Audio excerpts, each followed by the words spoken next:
একটি বিশ্বে যেখানে নায়করা আসে এবং যায়, একটি নাম শুধু ভারতে নয়, সারা বিশ্ব জুড়ে দাঁড়িয়ে আছে, সুনীল ছেত্রী।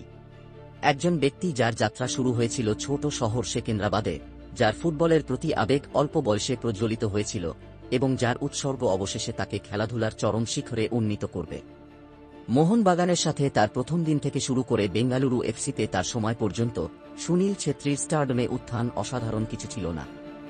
ভারতীয় জাতীয় ফুটবল দলের অধিনায়ক সুনীল শুধু একজন খেলোয়াড় নন, তিনি আশা, স্থিতিস্থাপকতা এবং স্বপ্নের শক্তির প্রতীক। ৮০টিরও বেশি আন্তর্জাতিক গোলের সাথে তিনি আন্তর্জাতিক ফুটবলে সর্বোচ্চ গোলদাতার মধ্যে রয়েছেন, যা তার দক্ষতা, তার প্রতিশ্রুতি এবং সুন্দর খেলার প্রতি তার ভালোবাসার প্রমাণ। তিনি উচ্চনিচুর মধ্য দিয়ে ভারতকে নেতৃত্ব দিয়েছেন, দলকে একাধিকবার স্যাফ চ্যাম্পিয়নশিপে জয়ের দিকে নিয়ে গেছেন এবং সারা দেশে লক্ষ লক্ষ তরুণ ফুটবলারদের অনুপ্রাণিত করেছেন।